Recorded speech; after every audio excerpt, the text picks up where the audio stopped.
Stand by to launch FanStream Sports. 3, 2, 1.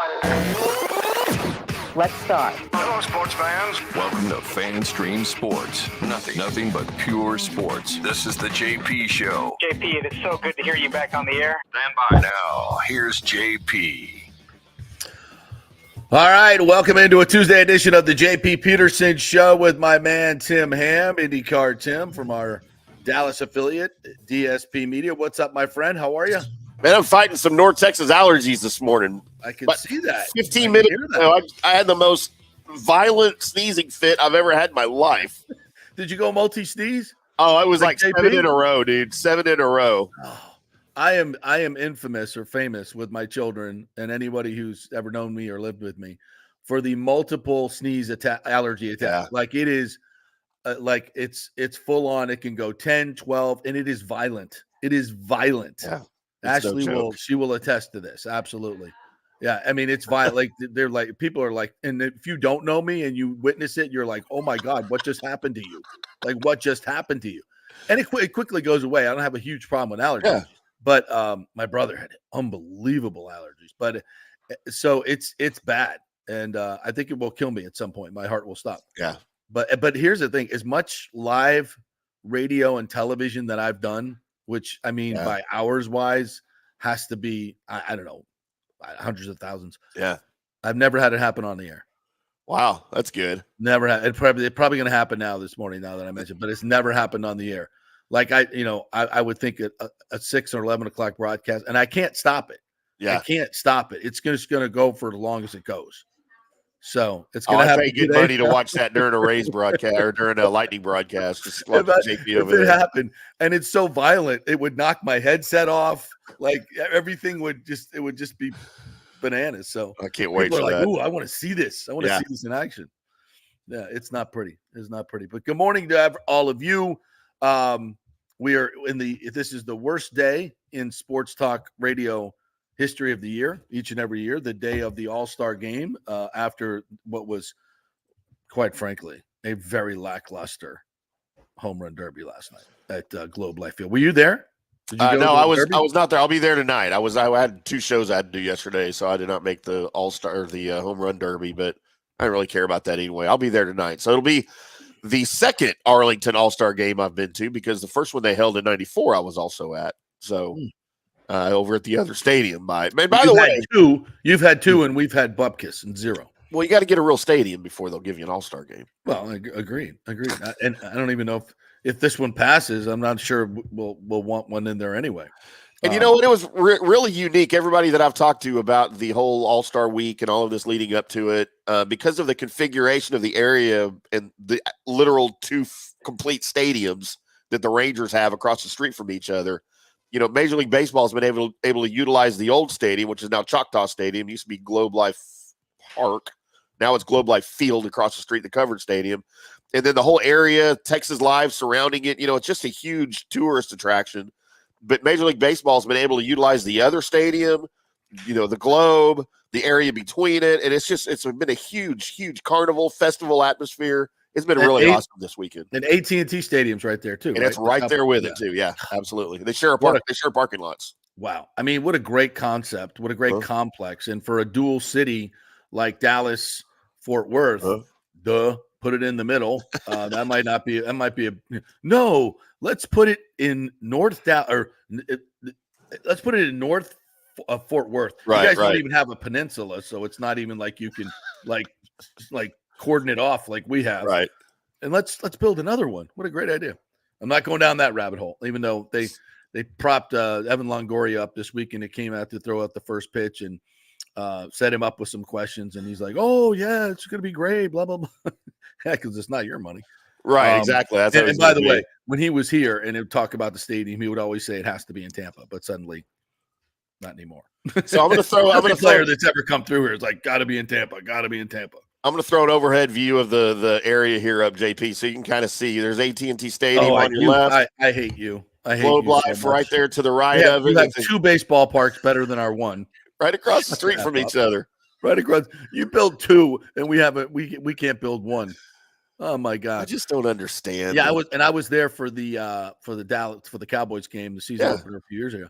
So you know the And area, yeah. it's fantastic. It's absolutely tremendous. And gosh, how many freaking interstates are coming in and out of that thing? Like 700? Yeah, So yeah. I mean, it's- with toll roads and HOV Yeah. lanes, and we got Six Flags right there too. Six Flags Over Texas is Yeah. right there. The amusement park. They really started the whole area as an Right. entertainment venue back in the late '60s. But Yeah.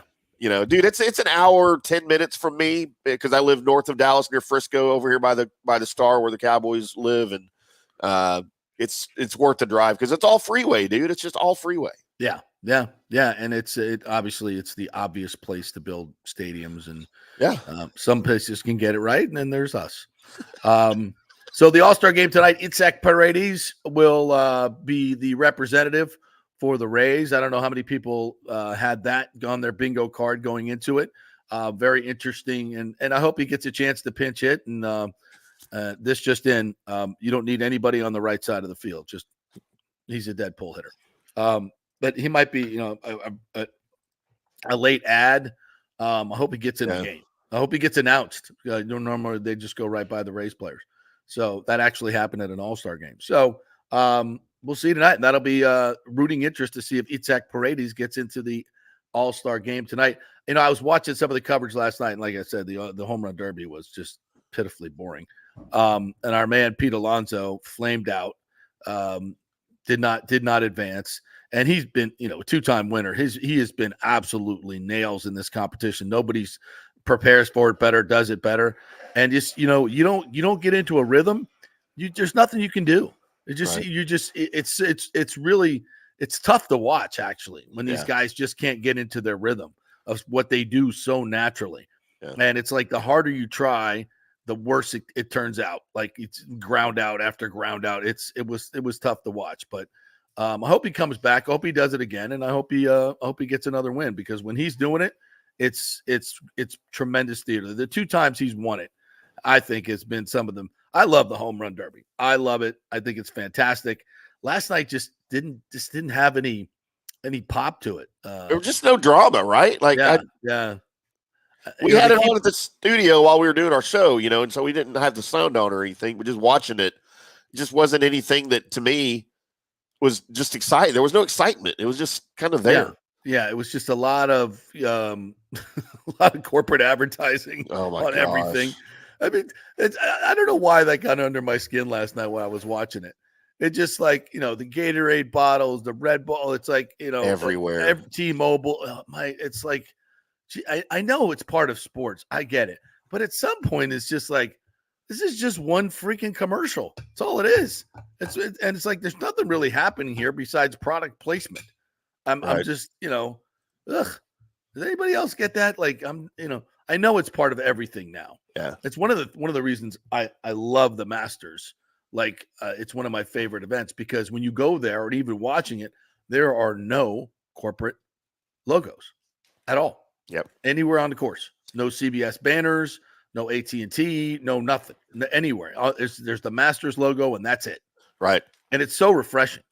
Well, and even at other golf tournaments, you'll have the sponsor logo, Genesis Scottish Open, you'll see Genesis everywhere, but you're not inundated, with the fascia of the stands and stuff. It's all clean and smooth looking. You don't just doesn't look like a stock car, right? It looks like a freaking carnival there last night. Yeah. NASCAR's so bad. NASCAR's the best. NASCAR's the best. As I transition into this, because I commented on this, somebody put on Twitter a couple of weeks ago, it's like politicians should be like NASCAR drivers. Like, they should have everybody who donates to their campaign, they should have like their sticker, like Pfizer, Lilly, right. BlackRock. And they should have it all over their suit. They should have patches on everybody that owns them. And I'm like, yeah, that would be actually, I forget what comedian came up. I think it was George Carlin, actually, who came up with that. And like, to take it one step further, be like, when they do their interviews, it should be the same thing. Like, they should talk like NASCAR drivers. Like, yeah, we got a huge vote coming up this week in the House. And, I just want to say our Eli Lilly and Pfizer and BlackRock team has really got us dialed in on this one. So we know exactly what we're going and how we're going to perform out there. We got We got our speech ready for the well of the Congress, and we're gonna ram this thing through and give tax breaks to these corporations like you've never seen before. So I really want to thank my BlackRock team for getting me ready and dialed in. I'm like, that's exactly what they should say. That actually sounds pretty natural. Like I can see that totally happening. Like they had the NASCAR guys just go up to the hill and give them like a little media training on how to do that. Just instead of STP or instead of whatever sponsor they have, just insert corporate sponsor here. That'd be much more transparent too. Would actually be honest about what's going on. Yeah, which would be fun. Which, I have to say this because I've consumed a lot of media. Nick was on with me yesterday, and we know Nick is very, very apolitical and very much against talking about anything politics. So, and I appreciate that. It gives a nice balance to the show. So sure. we love Nick for that because. But when I'm on, it's different. He reins me in, which is good. Which is good. We can all agree. But can we just talk about what happened Saturday and what's happened since? Yes, please. I watched the Trump come in last night. It was pretty incredible. It was a pretty incredible historical moment with the ear patch and everything else. And I'd tell you this though, I never seen him look so tired and beleaguered.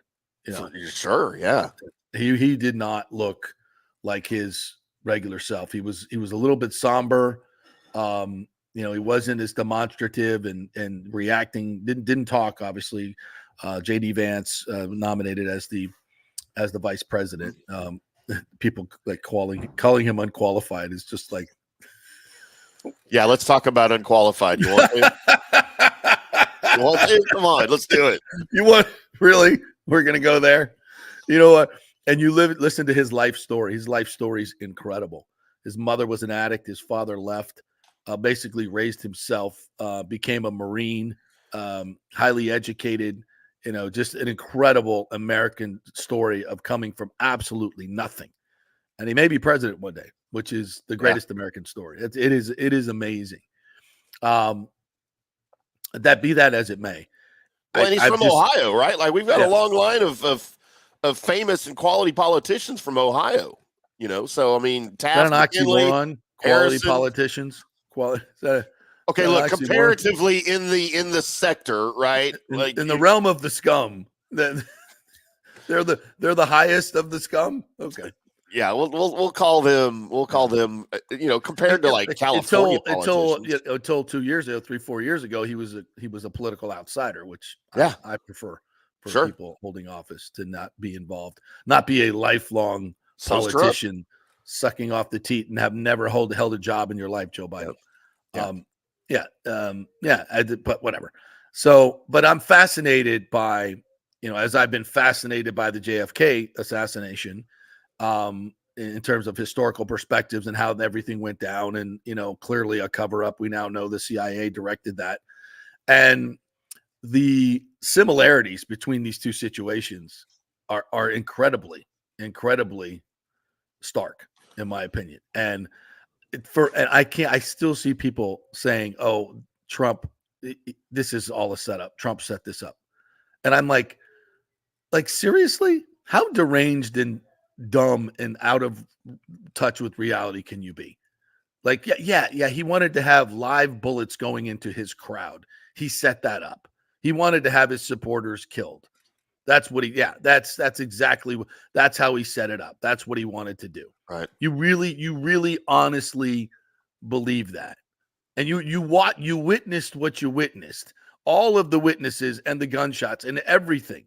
Hundreds of witnesses. And now there's witnesses to a second shooter, which I was like, that's the only thing missing from the JFK similarity. Where was the second and third shooter?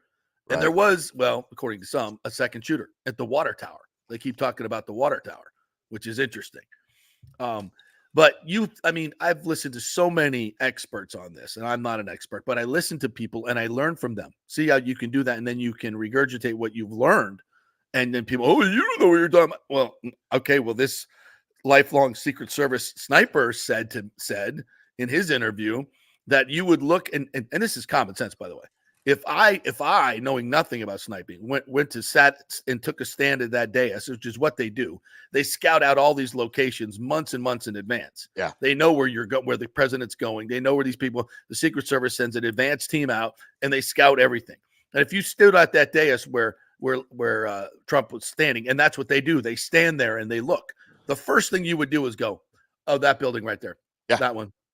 Make sure we have 3-4 people on top of that building." That would be the first thing you do. That would be the first thing, not the second, not the third. You'd go, okay, that building right there, we got to secure that building.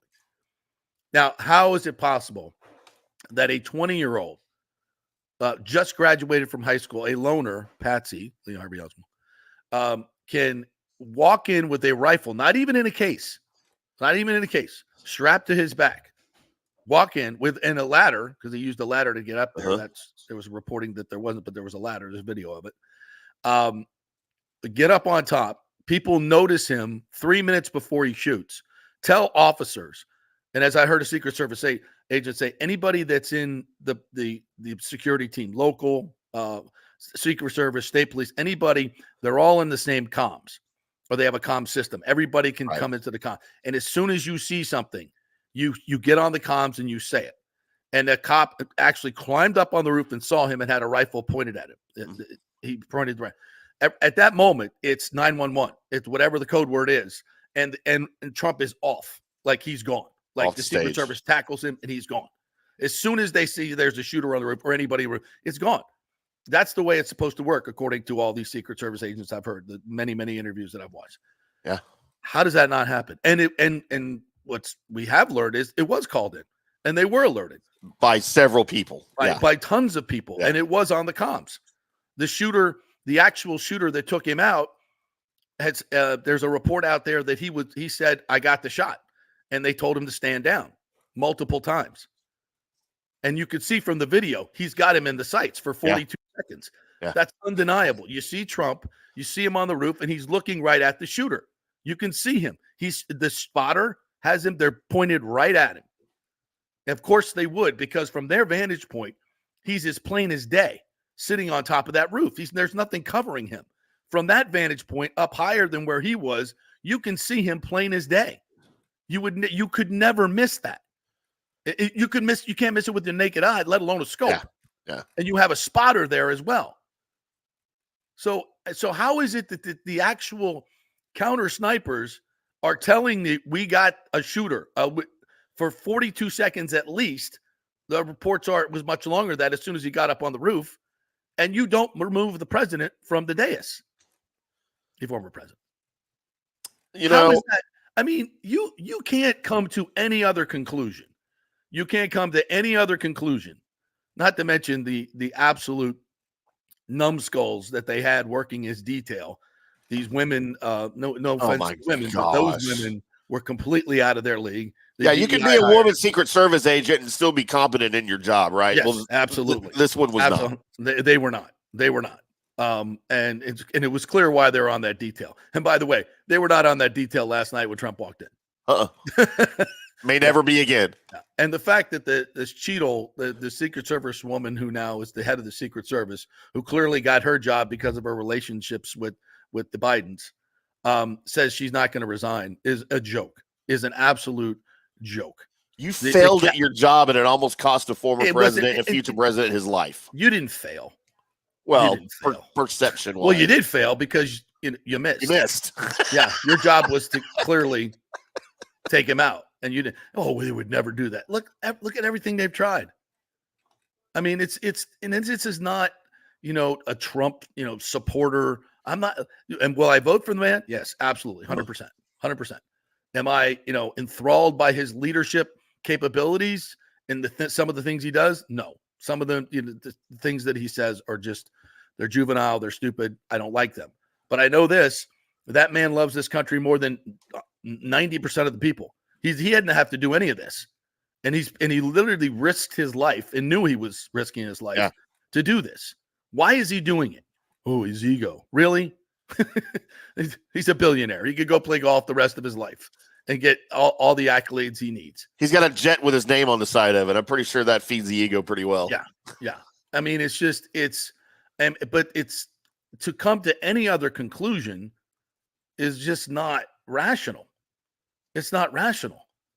And to know the history of this country and what they've done in the assassination of JFK, It's completely, and every time, Richard Nixon, every time someone gets near exposing the deep state, these are the things that happen. Richard Nixon was lucky enough just to be set up and ushered out of office instead of assassinated. Instead of taken out, yeah. But, Reagan, JFK, Nixon, and now Trump, they're not, the people that are really in charge of this country are not going to stand for it. And you think this will be the last attempt? No, it won't be. And the fact that so many people think it's a setup, and then so many people think it's okay to say it sucked. They shouldn't have missed, including that Jack Black and members of government literally tweeting it out, thinking that this is okay. How irresponsible is that? It's unbelievable. It's horrible what's going on. And Trump needs to turn the rhetoric down. Absolutely, he does. But what the media has done to Trump is literally they're the number one public enemy, in my opinion. What they have done and the ridiculous lies that go on and on and on. Even and I know people get pissed at me for saying, even the Times yesterday, in their headline, they said, I wrote this down yesterday, and you saw the CNN headlines and some of those other ones. Oh, Trump falls. Right. They said in the headline, it said, emergency call to arms by Trump supporters. And the full quote was emergency call to arms, flag wave. Flag wave. But all they put in the headline was emergency call to arms to make it sound like the conservatives are now having an emergency call to arms. Right. The next part of it was flag wave, but you leave flag wave out of the headline. I mean, you're the problem. That is exactly exhibit A. Why people, because 90% of people, they called to arms. They're walking up and down the street of Clearwater with rifles. That's what people think. Because that's where Instead a lot of people what get they their do have in news. their hands? American flags. Right. It's a flag wave. But you don't put that in the headline. Why? Why? Because this is what you want. This is what you want. And it's disgusting what the media has done. It's disgusting the things that they say, how they say them, and what they do. And Right. this is, does Trump have a hand in it? Absolutely. Yes. His violent, I won't say violent, but his rhetoric at juvenile and insulting at times is not presidential. We don't need any of that. Right. But what the sacrifices that this man has made for the country is amazing in my opinion. And listen, I'm about policies. I'm about pragmatic policies. And I know what the country was like under Trump, and I know what he wants to do with rooting out the deep state. You think Joe Biden is running this country? It's another thing. You really actually think that he's running the country? You can't. As a reasonable person, you cannot connect that. You cannot. So the question is, who is? Who is? And what are those people doing to Trump? The ridiculous prosecutions, the raiding of the home. I mean, the bankrupts trying to bankrupt. I mean, all of it. This is right out of the playbook. Yeah. And none of it is American, and it's all unconstitutional. So it's not, to me, this is not politics. It's not right and left. I used to have lots of great Democrat friends. This is not the Democrat Party of old. I didn't agree with a lot of their policies, but they wanted what was best in their eyes for America. Right. These people do not. They want to just destroy America, and that's not politics. So we were at war. In case you didn't know, we're at war, and a lot of it, the people that we're at war with, are within the institutions of our country, and that's what Trump wants to root out. And this is what you get when you do that. Assassinated. Because by the grace of God, we did not witness a headshot. Do you imagine what this country would be like, Tim, if we just witnessed a headshot and took out President Trump? That was the plan. Yeah. And can you imagine where we would be today? I can't. No, it would be anarchy. Yeah. I can't. I mean, you want a modern day civil war? That might have started it. That's what they've wanted all along. Yeah. That's what all this chaos is about. That's what all these issues, just creating chaos. If you've read the communist takeover playbook, it's all been done. And it starts with the media. All right, that's enough. I had to get it off my chest. I'm sorry, not sorry. I care about this country. I care about the country my kids are going to grow up in. Yeah. And you should care about it too. This is not politics. It's not politics. This is national security is what it is. This is patriotism. There's a difference. Yeah, exactly. Couple of comments coming in here. Rick says the Chinese flag wrapped around Biden. Yep.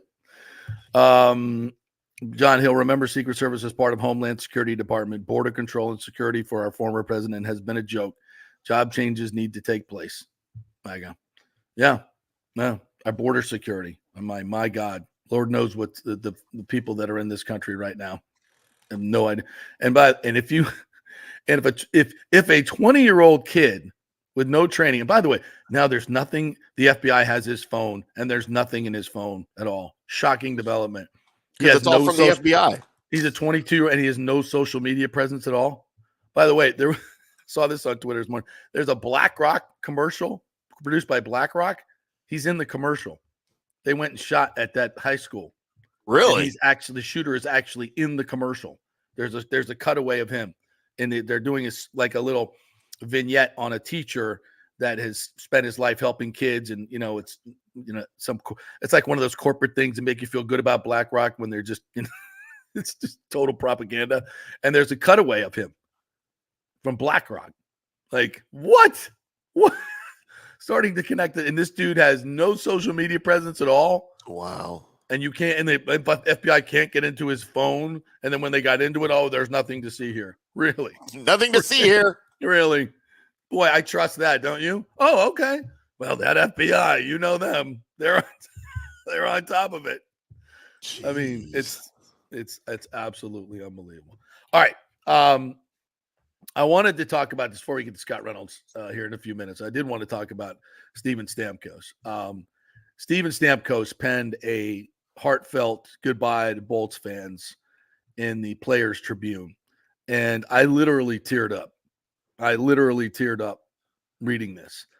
I wanted to hit a couple of the excerpts from it. And right at the beginning, he talks about the morning after they won the Cup in Tampa and the second one. And his son, Carter, gets up and he gives him his cereal, his alphabet cereal, so he could eat it out of the cup. And there's a picture of him eating his alphabet cereal out of the cup.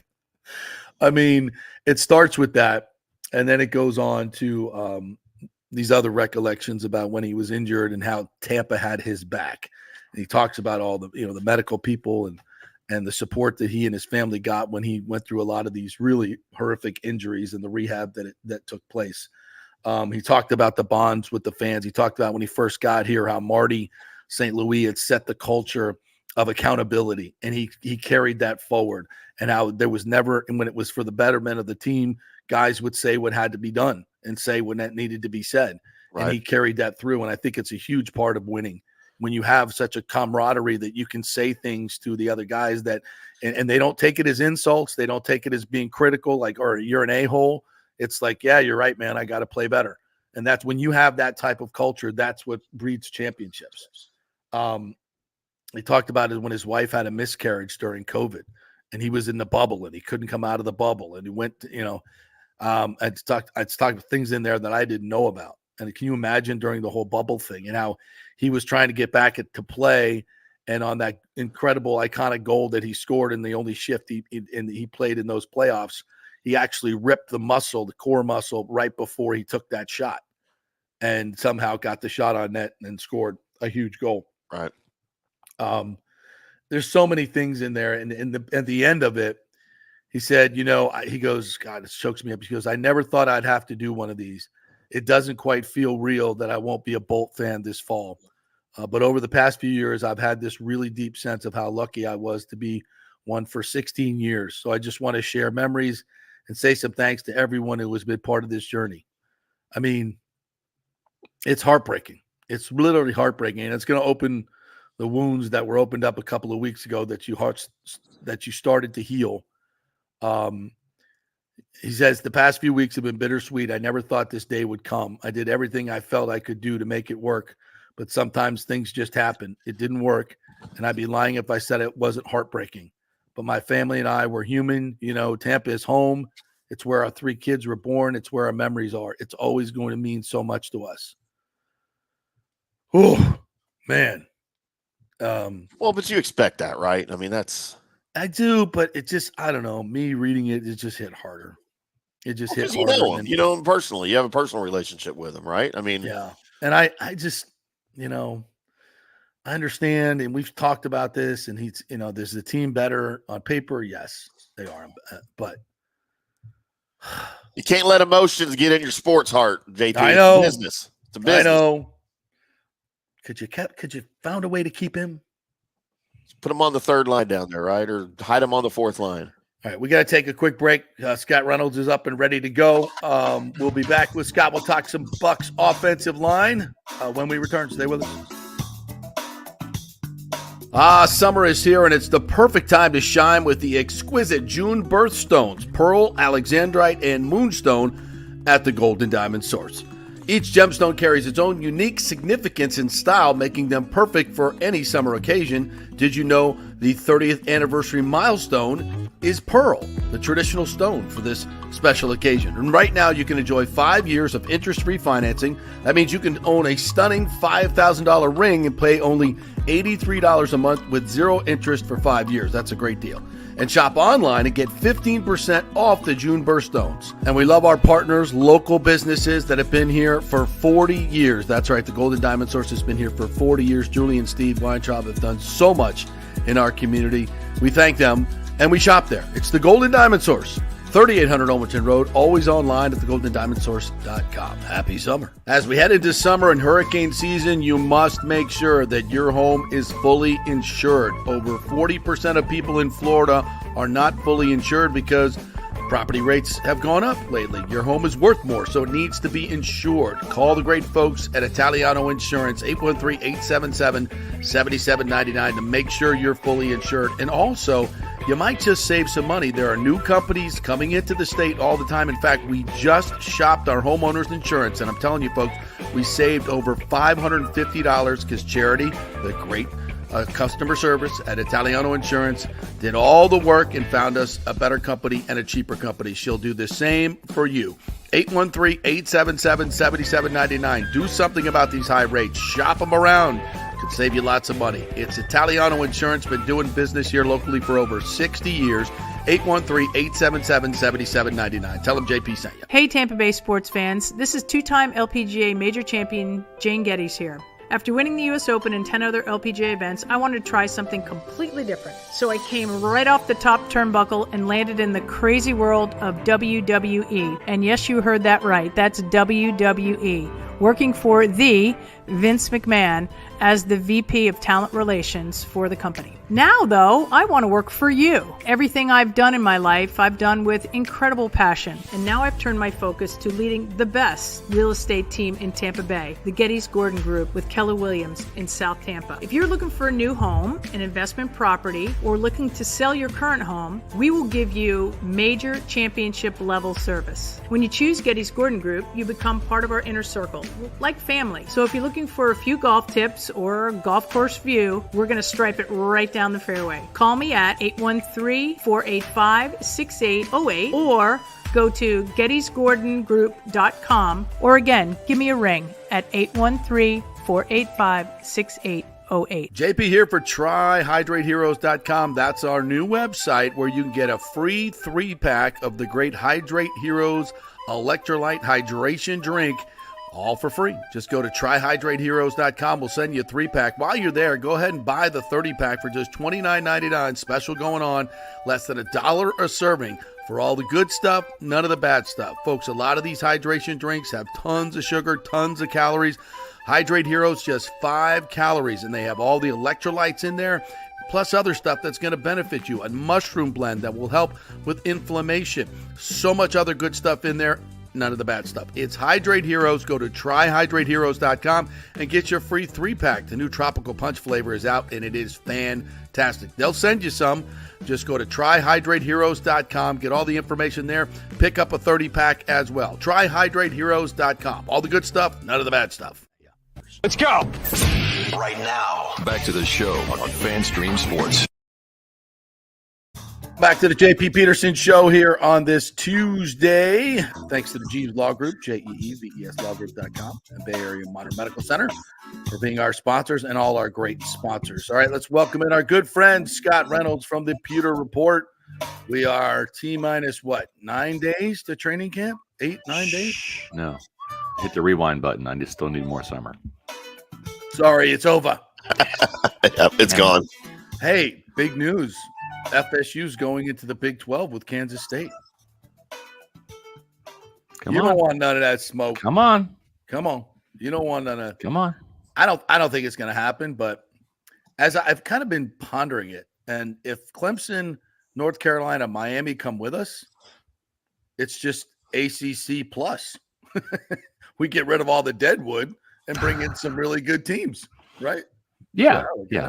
I mean, I think what we need to do is stop putting numbers in conference names, right? Like the Big 10 is not 10, or has it been for a long time? The Big 12, it's closer to 20 than 12. I don't know. I think I'm just for like getting rid of the numbers and names. Yeah, that sounds. Just call it something. Well, and we need to get rid of the geographical locations as well. Clearly. Yeah. There's no doubt. I think you should name them after notable like athletes from the area, right? Like call it the Woody Hayes Conference or whatever, the Nick Saban Conference, whatever. Just, would the Woody Hayes Conference logo be him like hitting a fan, like swinging? Like would that be a fist? Would that be logo? Fist of the players. That'd be great. I'd be okay with that. Yeah. Hey, Scott, I have a question for you. Well, I was going to say real quick, the funny thing is people wrote off the Big 12 for dead when Texas and Oklahoma were going to leave.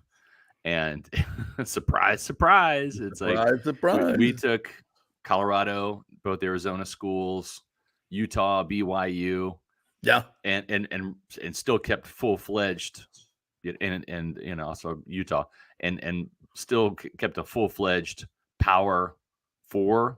That we're not down to Power 4 now? I don't know. Conference prestige, and then adding those schools from the ACC would only just make this the very national conference. Yeah, it really would. You'd have two of the last. Well, two teams that won 3 of the last 11 national championships, so that would be important. You can't. I think it's just funny that people are like, oh, nobody wants Florida State. I'm like, no, but do people say that? Nobody says that around here. Paul Feinbaum does. Yeah. Well, does anybody listen to Paul Feinbaum? A lot of people do, actually. I know. Unfortunately. But the very regional Southeastern Conference is they say they are not interested in adding any other teams, which I did not. I did not. When Greg Sankey said that yesterday, I think he's being absolutely 100% honest. They don't need to. They got all they need. Yeah. Why would they look elsewhere? But the Big 10 and I think the Big 12 will certainly be interested in some of these other teams. So I think Oklahoma and Texas are in for a rude awakening. Yeah, they are. The SEC. And Texas A&M and Missouri found that out the hard way. Nebraska found out leaving the Big 12, where they were kind of the big dog, and going to the Big 10. They've done nothing but slide down the ladder. True. Ever since. I don't know. Sometimes it doesn't pay to move. Sometimes it pays to stay right where you are. Well, financially, it's paid off for A&M big time. I mean, obviously. And then A&M got spoiled because they needed the money. Their first year, in the SEC, you had Johnny Manziel win the Heisman, and you go 10-2. Yeah. But since then, it's just been crap. So, but it would have been crap in the Big 12 for A&M too. I don't really care where they go. Yeah. It really is more about what you're doing. Although Texas did go into Alabama and beat them last year, so double digits, right? Yeah. So that won't happen this year. No, I don't think that was before Jordan Milroe had figured out how to play quarterback too. So exactly. But I can't wait. I mean, SEC Media Days is here, and I can't wait for college football, and I can't wait for the NFL. I mean, as we transition, Scotty, this now becomes, I think, one of the most anticipated seasons for Buck fans. Yeah, I think so. I think they're all highly anticipated. Obviously, the Brady years were, but this I just has a special feeling to me because I feel like this team and Baker Mayfield as his leader is so, in tune with this community. They are symbiotic. And I feel like, the offseason has been perfect. By the way, where's our boat parade? We were promised a boat parade. Tristan Wirfs has not signed his extension yet. So that's the asterisk. Details. Jason Light will tell you. He's going to be a hold in. Detail. Yeah, do you have any reservations about that at all? No, I don't. I mean, I'm not saying it's 100% going to get done. There is a chance because he is under contract this year. There's a chance they could say, Tristan, play really, really well this year, and look what we did for Antoine when we kind of made him play in his contract year. And the difference is Antoine Winfield Jr. was the best defensive back in the NFL last year, like no question about it. I mean, he was an all-pro. Like, there's no question about it. But he wasn't considered that before the season. No, he wasn't. That's why he had to go there and prove it. Right. And Tristan Wirfs is not the best offensive tackle in the league. He's one of them, right? But, I mean, I'm curious to see how dominant he becomes in year 2 at left tackle because that was a transition year last year. He did give up 5 sacks last year, transitioning from right to left. And he dealt with some injuries last year as well, the shoulder, the ankle. So, this team might sit there and say, hey, we gave you a massive pay raise because of your 5th-year option. You're making $18 million per year right now. Like, that's a lot of money compared to what you were making before, which I think was single-digit millions, right? Yeah. On his rookie deal. So he's gotten a massive raise. And I think that let's put it this way. They want to get it done. It was almost done, and then the whole Penei Sewell thing screwed up put the gum in the works. The whole market, yeah. So, because typically what you do is what you do with Winfield, which is, all right, we're going to make him the highest paid safety. Now let's make him the highest paid DB. We'll give him like $125,000 more than Jair Alexander, right? Right. And that's kind of NFL protocol. That's what you do to give the guy the temporary bump and make him, for a minute, the highest paid defensive back in the league. What the Detroit Lions did was they didn't do that approach with Penei Sewell. They did not give him a slight little bump over Laramie Tunsil. They gave him like $3 million more per season with more in guaranteed money. And so that's not like a little bump. For example, Rachaad White is making less than $3 million this year. So you think, what's $3 million? That's not a lot of money. That's how much Luke Gedeke, makes, or I should say less than what it's more than what he makes, but Gedeke makes less than $3 million. Rachaad White makes less than $3 million. That's your starting running back and your starting right tackle. Cody Malcolm makes less than $3 million. That's your starting right guard. So it's easy for us to sit there and look at this with a Madden type lens and say, this is just kind of, fantasy football money essentially, but it really isn't. I mean, those millions of dollars we're talking about, the difference, it's a player, sometimes two players. So we'll see what happens. I wouldn't be surprised if a deal gets done. I also wouldn't be surprised if they just say, we want to pay you, you want to get paid, we want you here, you want to be here, but we just can't agree on the number. So let's play out this year and see what happens. I think the chances are slim that happens, but I wouldn't put it at 0 either. Scott, let me ask you this. So Wirfs contracts, year 1 back in 2020, he made $610. Yeah. 2021, it was 1.3. In 2022, it was right at $2 million. Last year, it was $1 million. Why wouldn't the team have, instead of picking up the 5th-year option at $18 million, why not renegotiate, do all this a year ago before that kicks in and sign him to a 3-year deal for, 12 or whatever to save some money? Well, I mean, first of all, I think even back then he wouldn't have played for 12 because 12 wasn't the going rate, and Wirfs had already established himself as one of the best offensive tackles in the league. He did that as a rookie.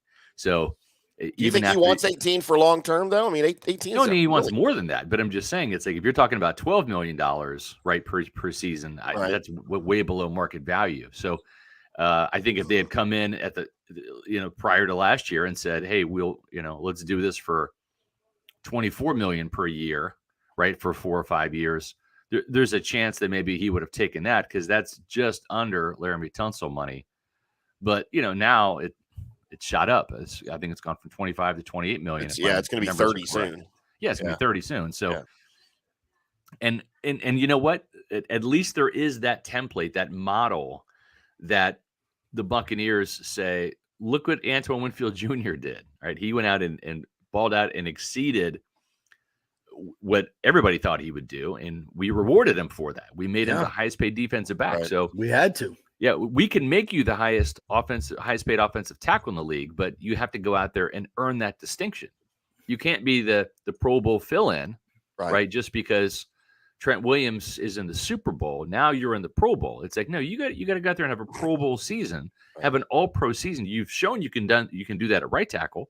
Mm-hmm. Now this will be year 2 at left tackle, so you've got a year's worth of experience there. By the way, you're 5 years in the NFL period. So go out there and show us that you're worth that level of money. Right. Otherwise, we think maybe you're closer to $25 million, where Laramie Tunsil is. So if I said 12, I meant 22. I may have said 12. I meant 22. Yeah, no, I'm sorry about that. Well, but, I think the problem here is, well, not problem, but the opportunity is there, with this new salary cap, these deals, they're going to go up, 5-10 million more maybe than the last biggest deal, because the cap's going up, not just this year, but will continue to go up, right? 20-25 million. So, but in these contracts are going out 4 or 5 years. So the numbers have to reflect that. The agents certainly will tell you that. So when they look so big, people are like, oh my God, you're going to pay him $30 million a year. Well, in 3 years, when the cap is $100 million more than it was when you signed this, it's not as big. It's all kind of relative. So I think we got to keep that in mind. And which is why every one of these new deals are going to be records for their position group. Oh yeah, sure. And that's okay. And that's okay. Same premises with Winfield, right? Like that contract's not going to look like that in a couple of years. Right. No, I mean, in 2 years, he'll be the 10th highest paid defensive back, and it won't take that long. So you got to keep that in mind as fans, because sometimes they think, oh, do we overpay him? Well, you're using the old scale in your head, and the new scale, especially 2 and 3 years out, is completely different. Yeah. So well, here's a prime example, right? The Buccaneers, they picked up the 5th-year option for Vita Vea. He actually never played on it because they got that extension done in December of 2021, I believe. Right. And at the time, he was in, I want to say, the top 10, maybe the top 8 in terms of defensive tackles. They paid Vita Vea $17.75 million per year. Now, at age 29, that's a bargain. It's a because bargain. He's the 15th ranked defensive player of the year. And let's go from the highest. The highest is Chris Jones, who's 30. He's a year older than Vita Vea.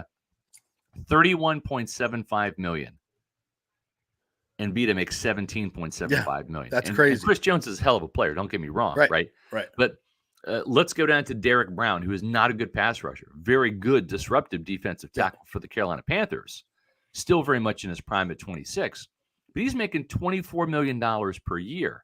Yeah. So, I mean, that's $6 million more than Vita Vea. And Vita Vea is a better pass rusher. Yeah, no question. He's got 12 sacks in the past 2 seasons. So, I'm just saying, it's like that Vita Vea deal, it looks really good right now. Which is all the more reason I think you should sign Tristan Wirfs now. I agree. Because the price is today's price is not tomorrow's price. Like, if they wait till after this season, because if I'm a betting man, he's going to be an all-pro left tackle. I agree. You're going to have to pay more. So I agree. Well, it's a matter of like, what did the Buccaneers, and this kind of is where it gets over my head, because I'm not good in math. We've talked about this before. My favorite Jimmy Buffett song is "Math Sucks," but this is like a Mike Greenberg level question, right.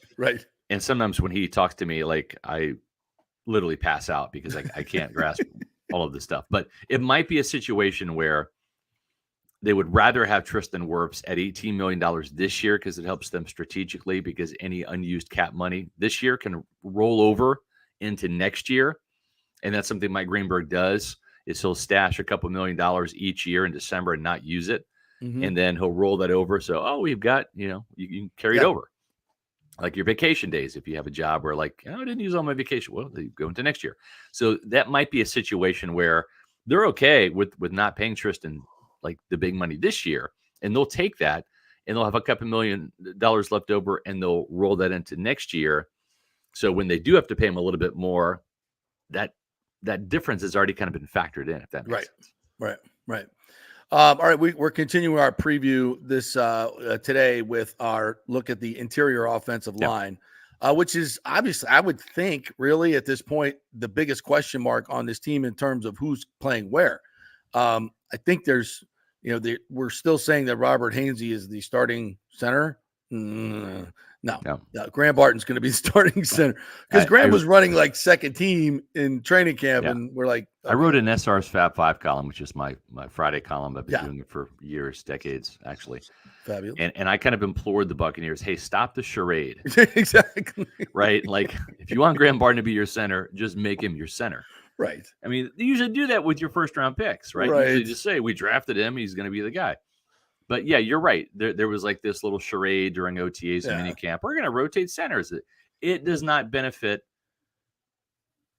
Graham Barton one bit to snap the ball to Kyle Trask. It just doesn't. Or the team. Yeah, what are we doing? You want to get him some snaps on the side or before practice with Kyle Trask in case, a catastrophe happens. Sure, go for it. But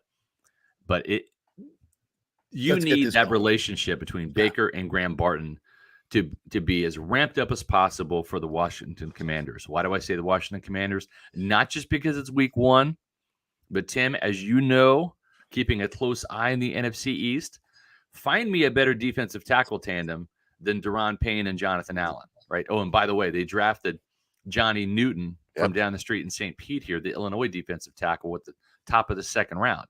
So he's going to be a player. The Bucs loved him. He would have been the pick if not Graham Barton. If Graham Barton hadn't been there, they wouldn't have drafted the Oregon center. They would have drafted Johnny Newton.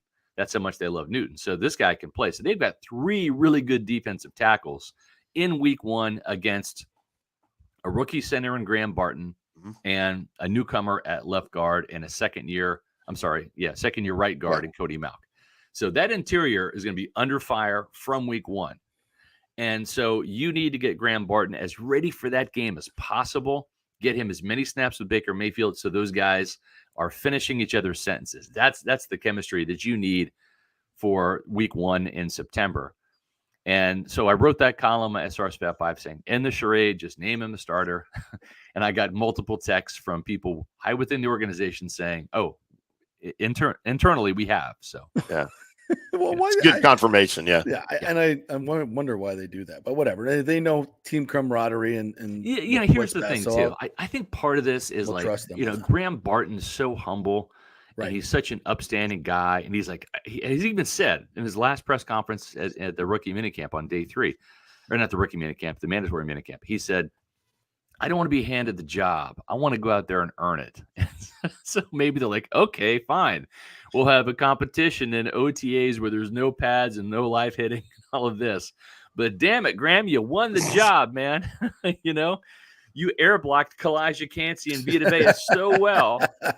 We're just going to make you the day 1 starter in training camp, son. Yeah. And I think that's maybe how they sell it to him. You look really good in your uniform. So, you're the starting center. You did. You looked hella good in that jersey with your shorts on. But the rest of the guys around him. I mean, we got Cody Mauch. We talked about him. Saw him a couple months ago. He's bigger. He'll be better. He's bigger, much bigger, I think. Yeah, he is. He'll be better, and I thought he had some really good moments last year. Inconsistent, as most rookies are. Yep. So I think they got a good one there. But the left guard is still up in the air. Sua Opeta, I think, is probably got the lead right now. Yeah. But Evan Klein, who they drafted, a lot of people love him. He could be somebody that maybe comes on late in the year. Where do you think they go there? I think with Elijah Klein, they're probably, I think, going to redshirt him because he's actually been getting snaps at right guard more than left. And I think what Todd Bowles and Liam Cohen don't want is second-year right guard, rookie center, rookie left guard. Okay. Yeah. That's not going to help Baker Mayfield. That's a lot. Especially against teams that have formidable defensive fronts. So I think that, much like we saw last year with Matt Filer, one of these veteran guys, Opeta or Bredesen, is going to be the starter. And then you're going to have at least a veteran guy who's been in the trenches and has been in battle, et cetera. Yeah. Then you got a rookie, and then you got a capable, athletic second-year right guard who went wire to wire, started all 19 games. So to me, I think that is, that's what is going to happen. I think they're going to go with either Opeta or Bredesen. I think Opeta's going to get the job. Now, it doesn't mean that like Elijah Klein can't factor in at some point, right? We saw Aaron Stinney end up starting. And granted, Filer was injured, but when he got healthy, they decided to keep Stinney in there. So I wouldn't be surprised if Klein maybe makes a move. But at the same time, this is a big jump from UTEP to the NFL. So I know he fared well against Oklahoma. That was kind of a standout game for him. But this is like 17 weeks worth of Oklahomas, right? When you're a UTEP guy. So yeah, I think that unless push came to shove, unless Opeta was just really good, Bredesen was really bad and kind of on par with Klein, I don't know that Klein has a chance this year. I think he's redshirting and he's taken some snaps behind Cody Malk at right guard, and then we'll see what happens next year. All right, before you go, obviously the big news this week and tragic news, and Bonnie Kiffin's passing. Yeah. Shelton Quarles is going to join us here in a little bit. He played for Monty and worked with Monty as well. I know you knew Monty. Great. Yeah, I know you knew Monty very, very well as I did, and the family. Just your thoughts and memories of the one of one, man. He's the most one of the most unique people I've ever met in my life in many ways. So here's the interesting thing. John Gruden is the all-time winningest head coach in Bucs history, 57 wins. Tony Dungy, who he passed, has got 54.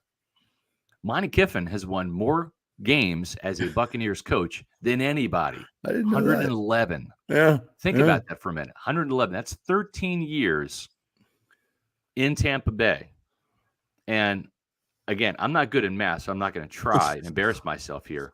But you would have to be a head coach to come in and 111 wins over 13 years. So you got to coach at least 10 years in Tampa. Yeah. And have at least 10 wins a season. Mm-hmm. Right. And then you're still not there with Monty. Your math is spot on. Yeah. Right. Yeah. So how many 10-win seasons have we had in the franchise history? Not many. Not many. Probably not that many when you add them all together. Yeah. But like that's what you're talking about here. So when you look at the legacy Monty Kiffin had, you can look at the 2002 defense, and you can look at the Hall of Famers. The Bucs have 5 Hall of Famers. Kiffin coached 4 of them: Brooks, Sapp, Lynch, and Barber. Okay, Mm-hmm. He made the nickel cornerback a weapon. He understood how to use players. He understood that Rondé Barber can do more as a weapon inside on passing downs. Now, he's good. We're going to leave him outside, right, on, against the Herman Moores, the Randy Mosses, the Chris Carters and stuff, even though he's undersized. We know Rondé can play outside. He's a damn good corner. But, man, we move him inside on third down, now he's a weapon. Now he can blitz, and we can help the run support game and all that. Shelton Quarles, who's coming on next, right? Shelton Quarles was a hell of a good outside linebacker, Sam linebacker. Yeah, Brooks at the Will side and Q at the Sam side. But then he moves him inside to become the middle linebacker during the Super Bowl year. It's just a genius move. That's just understanding your personnel. It's such a huge key spot in that Tampa. Yes, huge key spot. It's Hardy Nickerson's spot, right? And after Hardy, they didn't really have they went through Jamie Duncan, I guess later, and guys like Nate Webster. But Shelton Quarles was cerebrally, if that's a word. I'm going to make it a word. Super smart dude. Super smart dude. He was on par with Nickerson in terms of just the football IQ part of it. Yes. Yeah. And then the physicality part of it too. I want to say Shelton is ranked 4 in terms of tackles, 4th or 5th, and still has the longest interception return. That's right. 98 yards. Yeah. So Monty Kiffin also oversaw the most sacks by a Buccaneer team in any season, 55 in 2000. The Bucs have not hit 50 in any year, even under Todd Bowles. They've come close. 55 sacks in 2000. Oof. That's still a record. The Bucs had 31 interceptions in the regular season only. 31 interceptions in 2002. That's still a single season franchise. And another record. 5 in the Super Bowl. Yeah. And I think they had 1 in Philly, I remember. Yeah. Yeah, they had 1 in Philly. I think, you're correct. I think I remember that play. 3 in the Super Bowl, right? So just a ton more. Then you look at the coaches that were under part of his tree. They call it yeah. the Dungy tree, but it's also the Kiffin tree. He was the defensive coordinator. Herm Edwards, Lovie Smith, Mike Tomlin, Raheem Morris, Rod Marinelli, right? I mean, and then you look at the defensive coordinators that are, Joe Woods, who is an assistant. Joe Woods is the defensive coordinator for the Saints. Mm-hmm. You've got Todd Wash, who was a defensive coordinator under Gus Bradley's the other one. Gus Bradley, Jaguars coach. He was a defensive coordinator under Gus Bradley. He was the defensive line coach that replaced Marinelli in Tampa, and now he's the defensive line coach in Carolina. So the footprints are still there for all of these guys. Joe Barry is the run game coordinator and the linebackers coach for the Miami Dolphins now after getting fired from Green Bay. Yep. So there's so many players in the Hall of Fame, coaches that are still coaching today. Raheem Morris, second stint as a head coach now. Mm-hmm. It's an amazing legacy. The last thing the last thing I'll say about Kiffin too is this: just he was the fire starter for the Buccaneers. He was ultra energetic all the time. That's why he and Sapp were like this. And he knew how to use personnel. He knew how to present the information. He was always engaging. He never ran out of energy. His coffee cup was never empty either. He always had coffee going, and just an absolute treasure. But I think when you look at the legacy of wins, no Buccaneer coach has won more games than Monty Kiffin, and I don't think any Buccaneer coach will ever win 111 games unless you find Tampa Bay. Like your own Mike Tomlin or somebody. And let's just be honest, during that stint, it was mostly defensive wins. Sure. That's what it was. So that's why John Gruden in 2002, he lands there. Now remember, let's set the table real quick in 30 seconds here. Gruden doesn't get acquired via trade until I want to say February 17th. Yeah, okay? Late. And he was not allowed to bring any assistants from Oakland. Right. So Gruden had to assemble an entire offensive coaching staff with coaches he'd never worked with before, teach them his offense so they could teach it to the players that he had never coached before. You're right. When free agency starts in 3 weeks, then the draft is like less than 2 months away, right? So Gruden had a ton on his plate. He said, "Hey, Monty, you got the defense, man. I'll get the offense." Yeah. And he treated it like two head coaches. Kiffin was the head coach of the defense. Gruden was the head coach of the offense. He trusted smartest thing John ever did. Absolutely. And he took it one step further. He said, "You know what? You guys think you're a good defense, Tampa Bay, and you are good defense, but you're not a great defense because great defenses score 9 defensive touchdowns." And that's my charge. He didn't say 9, but he says they score defensive touchdowns. So he challenged them to score 9 defensive touchdowns because Gruden had the foresight to say, my offense is not going to be ready for week 1. Right. It's not going to come on until later in the year. Right. And sure enough, that's what happened. The Bucs defense carried the way until that offense came together, came to life at the end of the season. And, the rest won a is Super history. Bowl. Yeah. Got him a ring. Yeah, got him a ring. Incredible stuff. Hey, Scotty, thanks, man. Appreciate you. Pewter Report, guys. Get the podcast, and of course, the best training camp coverage coming up next week. Thanks, buddy. Appreciate it. Thank you. All right. Without further ado, let's bring in the aforementioned Shelton Quarles, the Super Bowl champion under Monty Kiffin. Good morning to you, Shelton. Now player personnel. Good morning, JP. Director of football operations. Morning. For the Tampa Bay Bucs. How are you, partner? You're looking I'm good. doing well. How are you guys? Oh, fantastic. Tragic news last week. But a man that, boy, he lived a full life. 84 years for Monty Kiffin, and he did not get cheated. No, he definitely took advantage of his years on earth. Yeah. What are your remembrances of Monty? And we'll get to some of the specifics later of how he moved you to the middle there for that Super Bowl season. What are your most favorable memories of him? Well, initially coming into the organization as a young player, just listening to him speak in the meetings, I never knew exactly what he was trying to get across and what he was saying because it was like, and that's all I heard.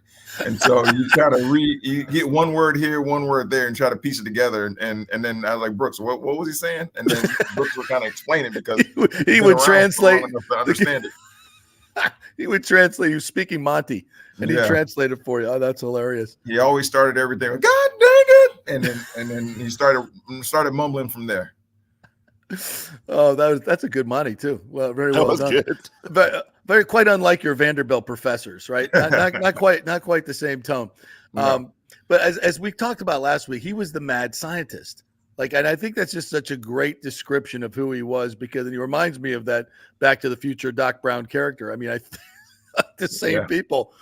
And so it sounded crazy, but it was real genius, was it not? Can you kind of put that into words? It was, the thing that he made sure was that we had a way to cover every potential thing that the offense could run against us. And if it didn't work out and we couldn't run it, then we wouldn't run it until we could handle any shift, any motion, any personnel grouping that was out in the field. And we would practice it and walk through. And it's different times now today where you can only be on the field during the off season for 4 hours a day. Back then we'd get there at 6 a.m. We wouldn't leave till 3 or 4 in the afternoon, and that was during the off season.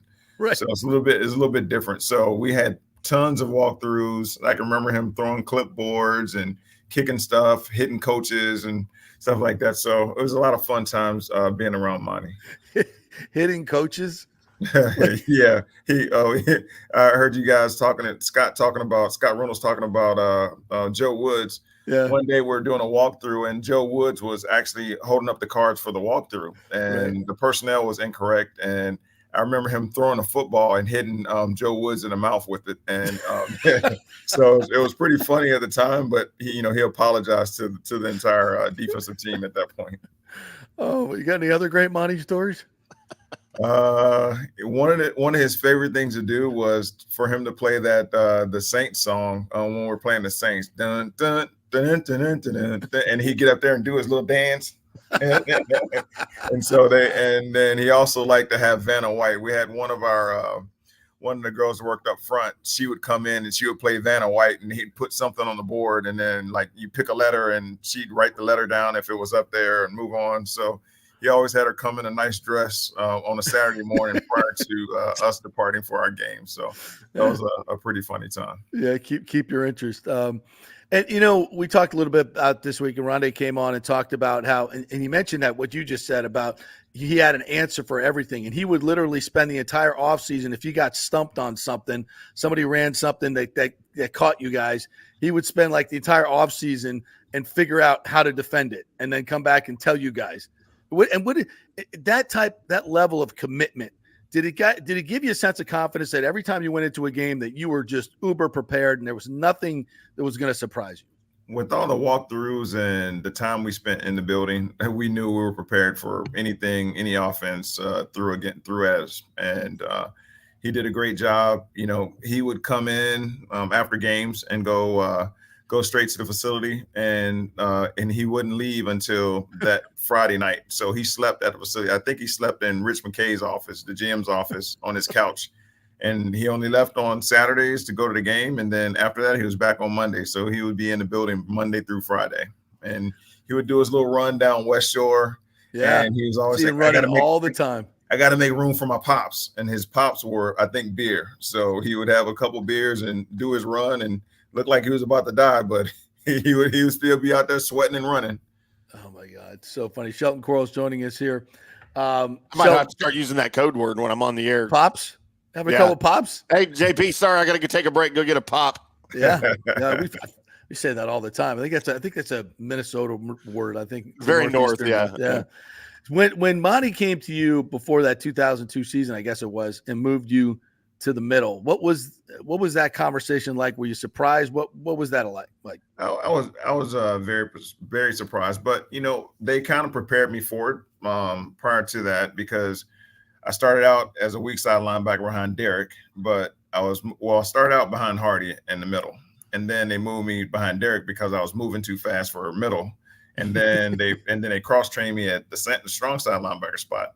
So in '99, when we had a vacancy at that position, they moved me to starting strong side linebacker after we played Kansas City in the preseason. And so went through that season, and towards the end of that season, Hardy got hurt with something.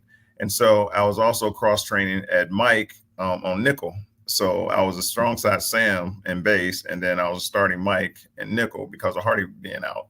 So I kind of got a taste of it, of all three positions over the course of my career, and I actually played all three in a few games because of injury at the same, So I kind of had an understanding, but it caught me off guard when they said they want to move me to Mike, but my voice wasn't prepared for the Mike position because I'd never had to talk too much. I didn't have to say anything, but when you get in the middle, you're making close calls, you're telling people what to do, you're calling games, you're doing a lot of different things that my voice wasn't ready for. So by the end of camp that year, the offseason program, I was actually hoarse. So it took me a while for my vocal cords to understand, hey, you got to be ready to spit out whatever needs to be said. So, but I enjoyed playing a position. He saw something in me that I actually didn't see in myself. So he's a great evaluator talent, just like Lovie Smith, my position coach at the time. Shelton, so many people have talked about Monty as a human. And just, how the relationship that he built with all of his players. What was special about his relationship with you?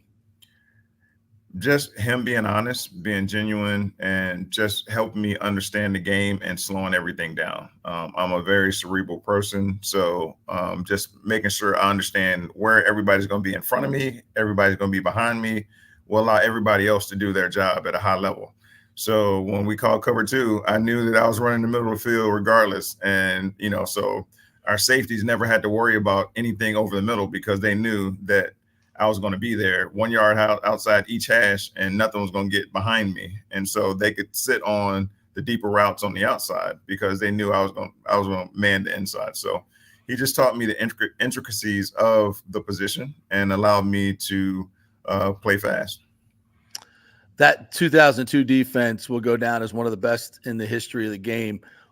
Why were you guys so great? And and that preparation for that San Diego Super Bowl, going up against the Raiders, the best offense in the league that year by far. Put that whole thing together, that season, how good you guys were and how prepared you were. Just think that we had a good understanding of where we were. I go back to what Coach Marinelli used to say, our defensive line coach at the time.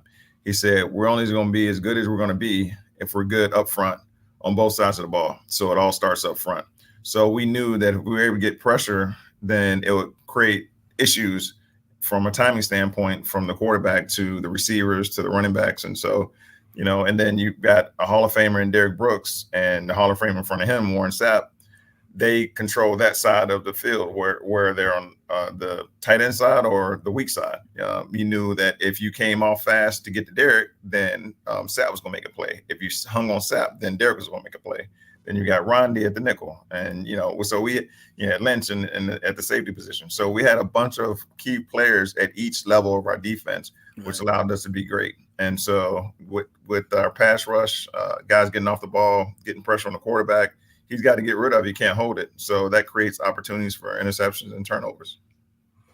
Well, Sheldon, as I mentioned, you are the director of football operations there, and this is an incredibly anticipated season. You've had an amazing offseason with the draft and being able to bring your players back, which is better than bringing in other players, in my opinion. Continuity wins in this league. How excited are you about the prospects of this particular team, and do you love the fact that everybody's picking the Falcons to win the division? That's right where you guys want to be, right? Yeah, well, we're excited. We think that we brought in a bunch of quality players that will help contribute to what we have as an offense or as a team. We got Barton out of Duke, a center. Maybe pencil him in as a starter. I think he's going to be really good. We got Braswell coming off the edge as an edge rusher. We got Tyke that can play nickel, safety, so he's going to be really good. We've got a burner in Jalen McMillan. He's going to be good whether he's playing outside or in the slot. We got Bucky Irving. Can't wait to see him running. play. So it's going to be awesome. And then we got some competition with Elijah Klein and a tight end and Devin. So.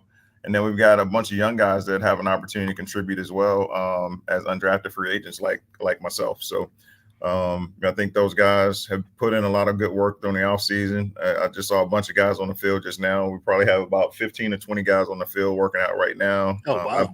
I've been here the entire time we've been off. So we've been off since June 13th, and I've been here 7 days a week, every day, except for about 3 days in the office. And I've seen guys around working out and putting in work. Even on the 4th of July, I saw some guys in here working out. So the guys are bought in. I think we got the right group of guys to do some amazing things this year. And so hopefully everything pans out the way that Jason and John and Rob McCartney put the group together. So we're looking forward to seeing these players compete and get the pads on. What do you think about that Kalen DeLoach kid from FSU? I really like him. He actually came into my office Knew that was coming. About a week ago, maybe 2 weeks ago, and asked me what he need to do to make the team. I say it all starts with special teams. You weren't drafted. You're not penciled in as a starter. I said do the best you can do on special teams, and then they'll see what you can bring to the team from a special team standpoint, and then the rest will be history. Like me. It's got to be kind of be gratifying, right, to see these undrafted guys come in and make their mark on the team and make the 53 and then go on to have a little bit of success, right? Because you experienced that obviously as a young player. Yeah, it's important, but they've got to understand that where it all starts, and it starts where you contribute. So you're weren't a first round draft pick, so you're going to have to contribute and play at a high level on special teams. And one of the things that we had when I was here, we called them the Big Four, and we had 4 linebackers that played primarily special teams. And our coach at the time always said that we have 4 linebackers on the field at a time for a reason on special teams, and we need all 4 of you guys to show out. And so we showed up every week and played well, and that's why we usually let the league and special teams play, because of the 4 guys that played on special teams. There you go. Linebackers. That's awesome. There you go. You were in the Canadian Football League, if I recall, right? You played up there. BC, right? Yeah, I played in Vancouver for the BC Lions. Nice. It was great. I loved it. That's God's country up there. A little cooler too. Nice. A little cooler, a little more rain, but I mean, you got the beaches, you've got the mountains, you got snow, you've got salmon swimming upstream in the middle of the city. So it's very clean. They don't even call it Vancouver anymore. They call it Vancouver because there's so many Asians. I've never been there. I've heard great things, but I gotta get up there. That's a beautiful place, I've been told. Hey, Shelton, thanks for taking the time. Appreciate it. Congrats on all your success. I'm sure, by the way, I'll tell everybody, Saturday, 1:00, Indian Rocks Baptist Church in Largo. It's going to be the services for Monty. I'm sure I'll see you there. So thank you for taking the time. Yes, sir. Appreciate it, Thank Shelton. you. Thanks, buddy. All right. Thanks, Shelton. Shelton Quarles right there. Great dude, great player, man. Loved watching him play, and just covering him, and always a great interview too. Always go to him after the game, and he always give you a very thoughtful interview. Not wasn't a loud talker, but super intelligent guy, and that's why I'd hate to lose him, but he's going to be a GM soon, very soon. Somewhere. It's funny. He mentioned something that I think the regular fan or a lot of people that watch football maybe don't understand is how important the middle linebacker role is on a defense. I mean, you're the quarterback. You're the one that gets the plays inside your helmet. Yeah. You're the one barking out the calls to the rest of the defense, and that can be kind of a jarring experience if it's something that you haven't been accustomed to doing, especially somebody undrafted, that didn't come up doing that. And, to make that adjustment and for him to be successful at that's just a testament to how great he was. Yeah. And not any, no surprise that, he's had such great success after his playing days as well. All right, let's take a break. I want to remind you folks of our new sponsor this week, Third Generation Services, AC and Plumbing. My good friend John Rodriguez is the owner there. They've been in the plumbing and AC business since 1995, and they built their business on honest assessments and doing great work on time for a great price. Many AC techs are incentivized on big commissions to sell new AC units. So you might just need a drain cleaned. So you better get an honest one. And that's the great folks at Third Generation Services. They've been in Tampa for 3 generations. So check out all their 5-star Google reviews. Just Google them, Third Generation Services. If you have a plumbing or AC emergency, call 813-961-8024, 813-961-8024, or go to thirdgenerationplumbing.com. Back in 3. Stay with us. You're listening to The Strike. 102.5 WHPT HD2 Sarasota, Tampa, St. Pete. JP here for HydrateHeroes.com, the great electrolyte hydration drink that has all the good stuff, none of the bad stuff. NFL players are using this stuff. All types of athletes are using it because it's got 5 calories. None of the bad stuff, all the good stuff. All the electrolytes are in there for you. And also amla fruit, which is a terrific additive in there. The mushroom blend helps with inflammation in your body. Definitely has helped me with my knees. My knee pain has gone away almost exclusively since I started drinking Hydrate Heroes. Folks, it makes a difference. I love it. Professional athletes love it. You will love it. The new Tropical Punch flavor is out. Go to tryhydrateheroes.com and get a free 3-pack. That's tryhydrateheroes.com, a free 3-pack, and get the 30-pack while you're there for just $29.99. Tryhydrateheroes.com. You'll love it. Hey Tampa Bay sports fans, this is two-time LPGA major champion Jane Geddes here. After winning the US Open and 10 other LPGA events, I wanted to try something completely different. So I came right off the top turnbuckle and landed in the crazy world of WWE. And yes, you heard that right. That's WWE. Working for the Vince McMahon as the VP of Talent Relations for the company. Now, though, I want to work for you. Everything I've done in my life, I've done with incredible passion. And now I've turned my focus to leading the best real estate team in Tampa Bay, the Gettys Gordon Group with Keller Williams in South Tampa. If you're looking for a new home, an investment property, or looking to sell your current home, we will give you major championship level service. When you choose Gettys Gordon Group, you become part of our inner circle, like family. So if you're looking for a few golf tips or a golf course view, we're going to stripe it right down the fairway. Call me at 813-485-6808 or go to gettysgordongroup.com, or again, give me a ring at 813-485-6808. Summer is here, and it's the perfect time to shine with the exquisite June birthstones, pearl, alexandrite, and moonstone at the Golden Diamond Source. Each gemstone carries its own unique significance and style, making them perfect for any summer occasion. Did you know the 30th anniversary milestone is pearl, the traditional stone for this special occasion? And right now you can enjoy 5 years of interest-free financing. That means you can own a stunning $5,000 ring and pay only $83 a month with 0 interest for 5 years. That's a great deal. And shop online and get 15% off the June birthstones. And we love our partners, local businesses that have been here for 40 years. That's right, the Golden Diamond Source has been here for 40 years. Julie and Steve Weintraub have done so much in our community. We thank them, and we shop there. It's the Golden Diamond Source, 3800 Olmerton Road, always online at thegoldendiamondsource.com. Happy summer. As we head into summer and hurricane season, you must make sure that your home is fully insured. Over 40% of people in Florida are not fully insured because property rates have gone up lately. Your home is worth more, so it needs to be insured. Call the great folks at Italiano Insurance, 813-877-7799 to make sure you're fully insured. And also, you might just save some money. There are new companies coming into the state all the time. In fact, we just shopped our homeowners insurance, and I'm telling you, folks, we saved over $550 because Charity, the great customer service at Italiano Insurance, did all the work and found us a better company and a cheaper company. She'll do the same for you. 813-877-7799. Do something about these high rates. Shop them around. Could save you lots of money. It's Italiano Insurance. Been doing business here locally for over 60 years. 813-877-7799. Tell them JP sent you. Let's go. Right now, back to the show on FanStream Sports. All right, welcome back to the JP Peterson Show as we roll through here on a Tuesday morning. Great to have Scott Reynolds and Shelton Quarles on. And I'm getting jacked up for this football season. All the, the different shows are coming out now with their lists and quarterbacks and everybody else. Baker Mayfield not listed in the top 10 by the Jeremy Fowler list, which comes from officials and GMs within the league.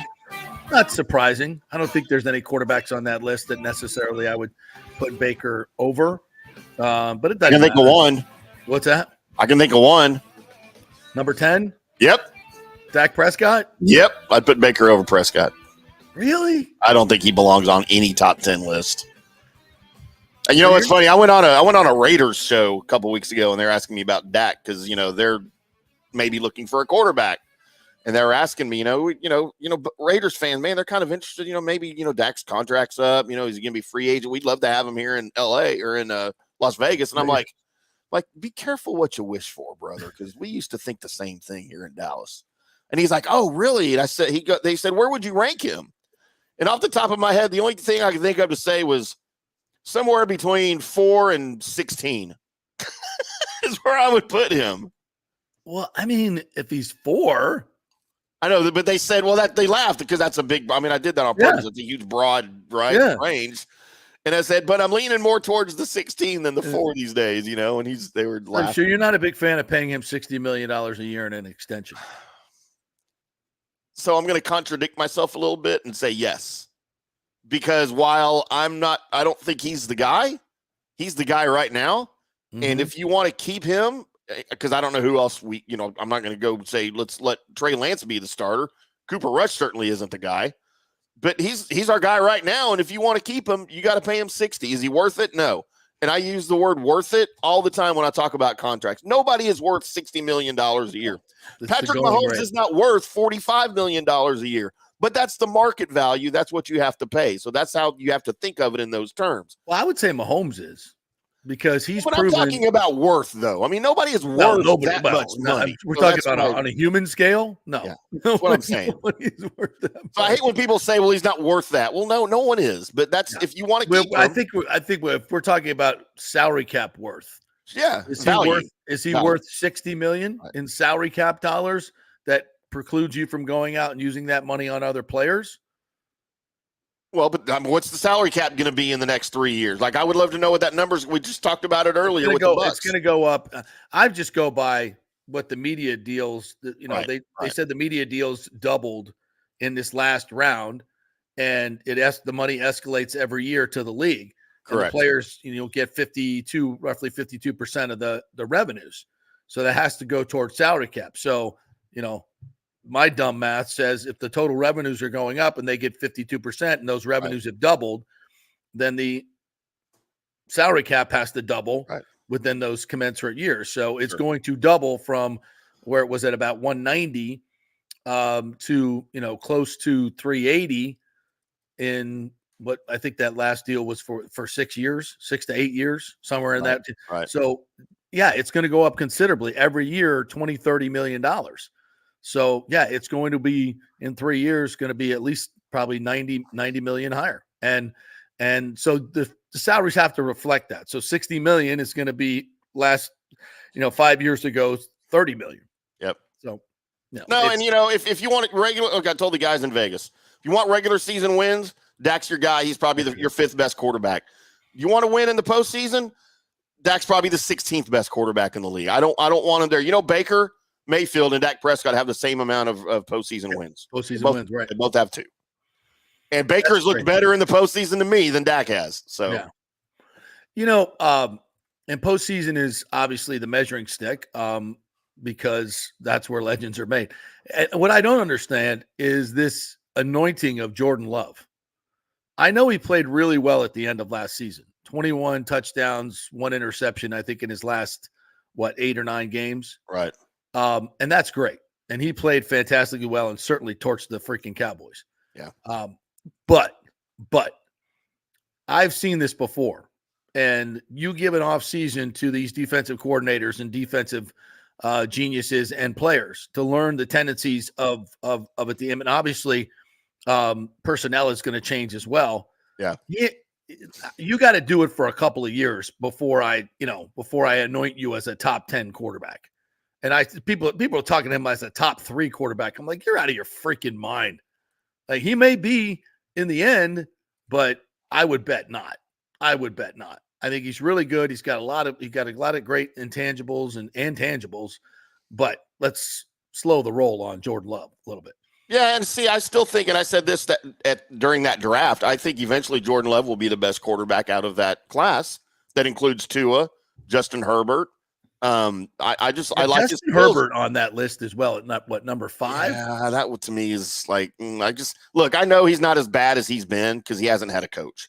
I want to see what he does under Harbaugh, and I think he'll improve. I think they'll probably make the postseason. He might even get a playoff win this year. but I need to see him do it for a couple of years. It's no different than Josh Allen, who was what, 3 on the list? 3, yeah. 3. I mean, he's got 5 postseason wins, but he's never been to the Super Bowl. But look who he's played and lost against. Yeah. Patrick Mahomes and Joe Burrow, right? That's his kryptonite. Right. So, but and dude, he loses Diggs and Gabe Davis this year too. That's a big hit. That's a big hit. Yeah. Don't look for another East win for the title by the Bills this year. Do you? You think another win? No, I said don't look for another East division win for the Bills. I don't think the Dolphins. I think it's the Dolphins. I think the Jets beat the Bills this year in the division. Oh. And I hate the Jets because I hate Aaron Rodgers, but there you go. All right. You want to talk a little golf? I mean, I wish we had somebody that we knew anything about golf that could come on and talk golf with us. But first of all, dude owes me $50 from this last weekend. That's all I'm saying. So what a great welcome. Thank you. Great intro. I appreciate it. Just pay me my money and that's it. That's it. By the way, I am contractually obligated. He should just go F you and just turn it on. He did. He said, F you guys, I'm leaving. I am contractually. Oh, look, now he broke his camera. See, when he starts playing with technology, this is what he does. Even on our show, just ends up breaking his camera. See, he had to pop out. He's going to have to come all the way back in now. I think he did it on purpose. And I would have too. By the way, I am what we deserved. I am contractually obligated by FanStream Sports and DSP Media to introduce him as PGA of America member John Gerber whenever he's on the air. Well, yeah. But usually I'm drunk and I can't pronounce it right. Since he screwed up, let's take a break. And then he's coming back. Yeah. Let's take a quick break. Come back on the other side. We'll talk some British Open. Get your bets ready, folks. John Gerber, who's been red hot, had the winners the last couple of weeks. And except for Sunday's matchup. First time I bet, by the way. But everything else, he's been killing it. This guy knows everything about golf and betting. The best in the business. Quick break. We'll have him on when we return. JP here for HydrateHeroes.com, the great electrolyte hydration drink that has all the good stuff, none of the bad stuff. NFL players are using this stuff. All types of athletes are using it because it's got 5 calories. None of the bad stuff, all the good stuff. All the electrolytes are in there for you. And also amla fruit, which is a terrific additive in there. The mushroom blend helps with inflammation in your body. Definitely has helped me with my knees. My knee pain has gone away almost exclusively since I started drinking Hydrate Heroes. Folks, it makes a difference. I love it. Professional athletes love it. You will love it. The new Tropical Punch flavor is out. Go to tryhydrateheroes.com and get a free 3-pack. That's tryhydrateheroes.com, a free 3-pack, and get the 30-pack while you're there for just $29.99. Tryhydrateheroes.com. You'll love it. Hey, Tampa Bay sports fans. This is 2-time LPGA major champion Jane Geddes here. After winning the U.S. Open and 10 other LPGA events, I wanted to try something completely different. So I came right off the top turnbuckle and landed in the crazy world of WWE. And yes, you heard that right. That's WWE. Working for the Vince McMahon as the VP of Talent Relations for the company. Now, though, I want to work for you. Everything I've done in my life, I've done with incredible passion. And now I've turned my focus to leading the best real estate team in Tampa Bay, the Gettys Gordon Group with Keller Williams in South Tampa. If you're looking for a new home, an investment property, or looking to sell your current home, we will give you major championship level service. When you choose Gettys Gordon Group, you become part of our inner circle, like family. So if you're looking for a few golf tips or a golf course view, we're going to stripe it right down the fairway. Call me at 813-485-6808 or go to gettysgordongroup.com, or again, give me a ring at 813-485-6808. Summer is here, and it's the perfect time to shine with the exquisite June birthstones, Pearl, Alexandrite, and Moonstone at the Golden Diamond Source. Each gemstone carries its own unique significance and style, making them perfect for any summer occasion. Did you know the 30th anniversary milestone is Pearl, the traditional stone for this special occasion? And right now you can enjoy 5 years of interest-free financing. That means you can own a stunning $5,000 ring and pay only $83 a month with zero interest for 5 years. That's a great deal. And shop online and get 15% off the June birthstones. And we love our partners, local businesses that have been here for 40 years. That's right, the Golden Diamond Source has been here for 40 years. Julie and Steve Weintraub have done so much in our community. We thank them, and we shop there. It's the Golden Diamond Source, 3800 Olmerton Road, always online at thegoldendiamondsource.com. Happy summer. As we head into summer and hurricane season, you must make sure that your home is fully insured. Over 40% of people in Florida are not fully insured because property rates have gone up lately. Your home is worth more, so it needs to be insured. Call the great folks at Italiano Insurance, 813-877-7799 to make sure you're fully insured. And also, you might just save some money. There are new companies coming into the state all the time. In fact, we just shopped our homeowners insurance, and I'm telling you, folks, we saved over $550 because Charity, the great customer service at Italiano Insurance, did all the work and found us a better company and a cheaper company. She'll do the same for you. 813-877-7799. Do something about these high rates. Shop them around. Could save you lots of money. It's Italiano Insurance. Been doing business here locally for over 60 years. 813-877-7799. Tell them JP sent you. Let's go. Right now, back to the show on FanStream Sports. All right, welcome back to the JP Peterson Show. As we get ready to talk a little golf, we'll remind you that the Rogers Park Top Tracer range is now open. Yesterday was first open to the public. We gave you a sneak peek last week. You can play all the great golf courses around the world virtually and right there at the range. We play Pebble Beach. You can play St. Andrews. You can play Royal Troon, which is also on there. You go out there, $25 to rent the bay.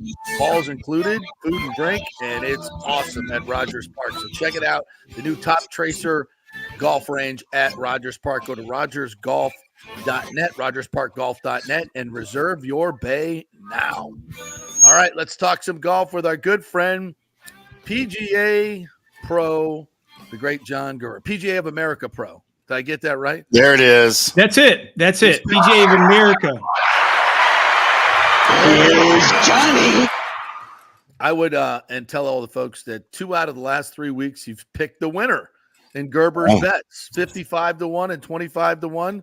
So you are the man. You're red hot, and you're here to talk about the Open Championship. The major that shouldn't be a major.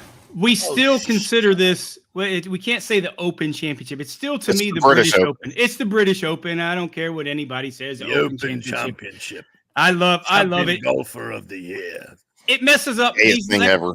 These last 2 weeks kind of mess up my personal life because I'm either coming in at night when these things just start, or I have to get up so early to watch it. So I gotta pick and choose my balances, my what I do. But certainly, yes, last 2 or 3 weeks have been great. We had 55-1 winner in Cam Davis, and then 2 weeks ago, Davis Thompson.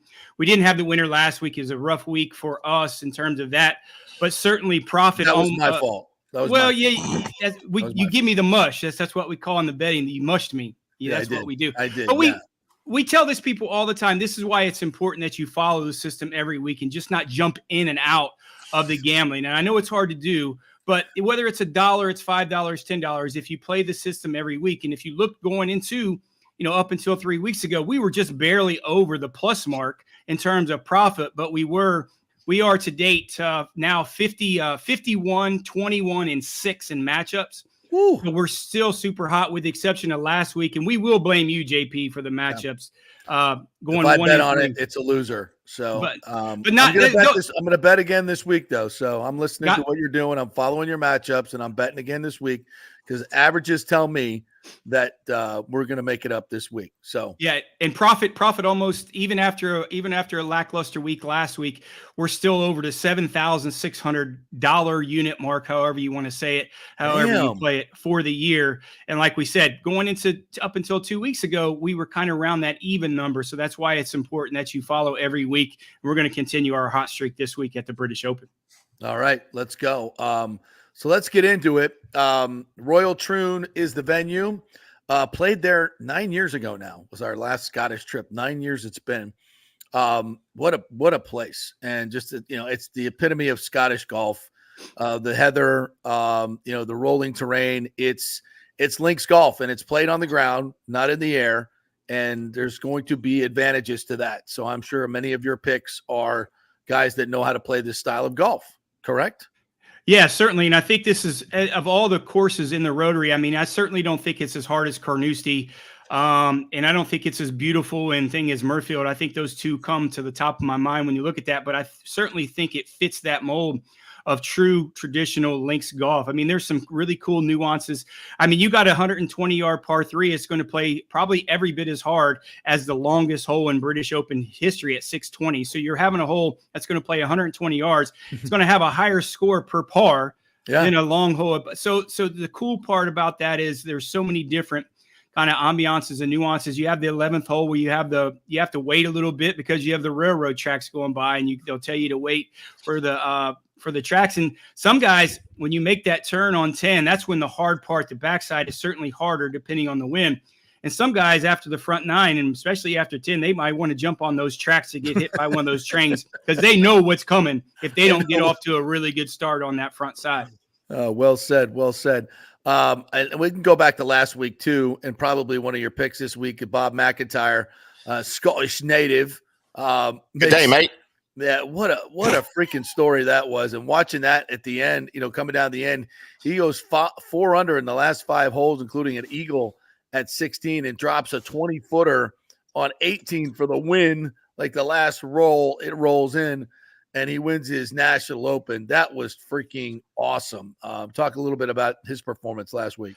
Yeah, certainly. I think he got for having a Scottish guy win his national championship. I don't think that's happened until Colin Montgomery years and years ago. Mrs. Doubtfire won that, I think maybe 25 or 30 years ago. 25 years ago, yeah. Yeah, so that's the last person that's done that since her or him or whatever you want to call him. But definitely, I think he really benefited on the drop that he had. I don't know if you watched that part. There's good breaks and there's bad breaks, and this break certainly. I don't know if you saw it, but he hit it in the heather, and he was certainly pitching out on the par 5. There was no way he was advancing. He could barely find the golf ball, and he went in to take a practice swing, and as he got his stance, he felt his feet on a sprinkler. Yeah, on a sprinkler head. And you couldn't even see it. You couldn't see the ball, but that's the benefit of a break that he had. So he got free relief, and from that relief, he hit it to 6 feet and made eagle. So certainly some of those turning points. Scottish gods were looking over him. That's right. No doubt about that. But if you look at that break, you certainly need those breaks. But I don't, since the last person that's won the Scottish Open and the British Open back-to-back week was 2013 and Phil Mickelson. And I just think there's just so much pressure for him going back-to-back to week. He's not going to be on our card this week. I just don't see it for me in terms of that. I don't think he's going to get those good breaks. And sometimes those big pints of drinks or whatever he's having and those things, he might have boiled over. If you listen to his press conference, he certainly had more fun than most going into after last week than he's worried about. He's probably still hungover this week. So is he not on your board this week because he's still drunk? The Scots play better when they're drunk. That is true. Beer is their blood, right? I really believe that beer is their blood. But I can relate. I'm just going by math. I certainly don't think, especially being a Scotsman, to win and having that pressure. And the last person to do it to win the Scottish Open and the British Open was Phil Mickelson in 2013. All right. Okay, so let's get into it. Who we got this week, and you always give some great reasons why. So I'm looking forward to this. Grab your pens and pencils or your iPads or whatever and start writing down. Let's go. We don't have our full card this week. We're going to post that tomorrow. Tomorrow on we'll talk about it on the show on From the Rough podcast, but we certainly be pushing out on Twitter. But I'm going to give you some guys that I really like, and there's a grouping that I really would be surprised if the winner doesn't come out of this group. And all 3 guys are really going to be on our card. I don't know how I'm going to play them yet, but when was the last time you had Brooks Koepka at 50-1? I mean, is this not a spot for Brooks Koepka at 50-1 in the odds? He's very much under the radar, and patience is the key for him. Yeah. So, I think it's going to take, depending on the weather and the wind, I think it's going to take about 12 under to win. And there's no better guy that can plot around this place and kind of have some patience like Brooks Koepka. I think he has the experience, and you got to realize his professional career started over there for 4 years. So the weather's not really going to bother him. He played in the European Tour and the Challenge Tour for 4 or 5 years before he came back over. So looking at Koepka getting there at 50-1, there's certainly some value there. I think he's the best value on the board. I really like the form. Wyndham Clark is coming in. I thought he played solid last week. We had him on our card. He had a chance right there Yeah. And he hasn't played well all week. So you're gonna fit him in that spot. I think right now he's about at that 50-1 mark, also maybe 45-1. I really think there's great value there. I'm not really sure if he's kind of tamed down his temperament. He's, if you watch him at the, so much high expectations after the great 12 months that he's really had, I think his attitude kind of got the best of him. But the guy grew up in Oregon, right? So he's going to look at this weather as something that's very similar. So the weather is not going to be a factor to him.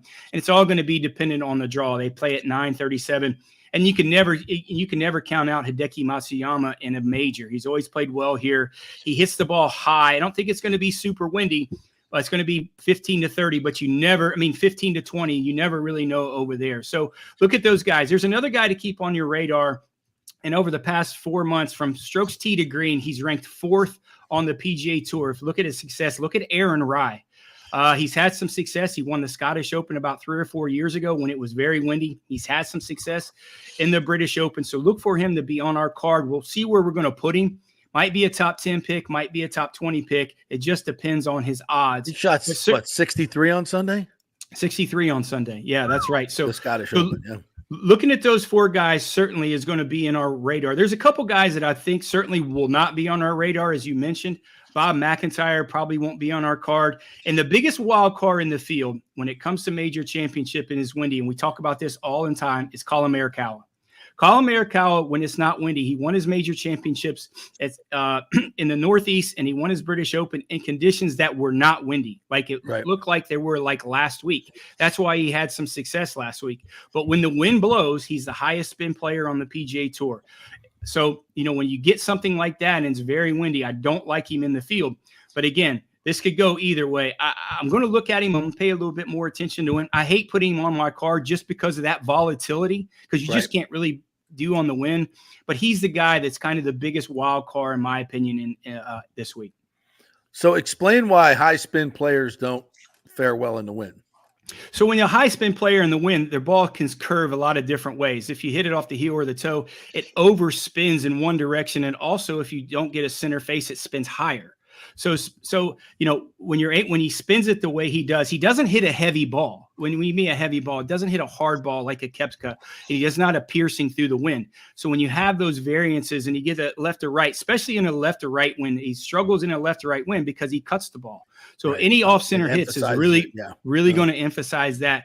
And some of these angles and some of these dog legs with the heather and the gorse and all that stuff, I think when it gets windy, he's going to struggle because he doesn't have the ability like the other guys to hit it lower when he wants to. So that's really where I'm at. Like I said, you look at him last week at the Scottish Open, he played well because there was no wind. He wasn't on our card. So he's the biggest wild card for me. I'm going to pay a little bit more attention to it. But if there's going to be a bust, in my opinion, I think it's going to be Colin Morikawa. What about Bryson? What do you think about DeChambeau? I think here's the thing with Bryson that's very intriguing. I've been watching the coverage for the last couple of days. This golf course takes his biggest strength out of his hands is the driver. It really does. And I think strategically, I think he's been able to tone it down. But if you look today, I was watching some insight coverage. He took driver on the first 2 holes, which are downwind holes, and he's hitting it over the green. The first 4 holes are going to be 4 par 4s that play under 400 yards. Okay. So he's hitting driver and he's hitting over the greens, but over these greens, he can't play from there because there's too much heather and gorse. So I think the biggest aspect, the biggest strength in Bryson DeChambeau is taking the driver out of his bag, and that's his biggest strength. So yeah, that's a good point. And also, you can't really make any money on him. You're not going to be able to make any money on him. He's going to be one of the top 3 or 4 favorites. You're not going to make money on him, Rory, or Scotty Scheffler. Scotty Scheffler is a guy that probably won't be on our card for probably the same reason. He's had one top 10 finish in 4 starts in the British Open. I'm not sure he loves it. I'm not so sure he doesn't love it. Any place this guy goes, he can play golf. His game travels probably better than anyone I've seen in a long time since Tiger on the PGA Tour because he chips the ball so well. So you're looking at those guys, Rory, Bryson, and Scotty probably won't be on our card just because you can't make any money. Yeah. Just can't make any money on them. Have you played Troon? I have. Yeah. I played it. Yeah. I pplayed a lot over there in my younger years competitively and over there. I don't like that type of golf for me. When I was playing competitive, I didn't like it. I it messed up my personal life. I like going out. I didn't like the food. I didn't like anything. So that just kind of took me out of a lot of things. And being out You're there, not a friend of haggis. You don't like the haggis. I'll pass on that. And being out there on the golf course when it's been so bad, you don't want to be out there for 5 or 6 hours, right? You just want to kind of get your work done. And I wasn't ever a guy to sit in the hotel room either. So my options were go to a place that had terrible food, go to the hotel. I mean, the pubs were fine, but they didn't have Tito's. They didn't have Tito's back then when I was there. So I was kind of out. Sometimes when there's only one pickle in the pickle jar, you just got to eat that pickle. That's true. That's true. Yeah. That is absolutely true. All right, partner. Well, we will be retweeting your entire card for this week tomorrow when it comes out. So we thank you for jumping on here, my friend, and telling us about your disdain for Scottish food. That's right. Well, I appreciate you having me on. We're going to have a great week. JP, follow the picks every week. You'll be a winner this week. All right. Hey, Johnny. Yes. F you. I was surprised I didn't get that when I came on the first time, just as an intro. I was surprised that just didn't happen. You got to play the whole thing. Yeah. You, F you, F you, and F you. Peace out. I'm going to go have a Guinness. Here's Johnny. Well, you're going to be praising. You're going to be praising me this week. Play the whole card, though, JP. Just don't play the matchups. Play the whole card. I made my flight arrangements for the trip to Dublin, so we will be there on set, as close as we possibly can get in Dublin. So, well, next year the British Open is in Northern Ireland, so maybe we can do. Oh, where are they playing? Where are they Royal playing?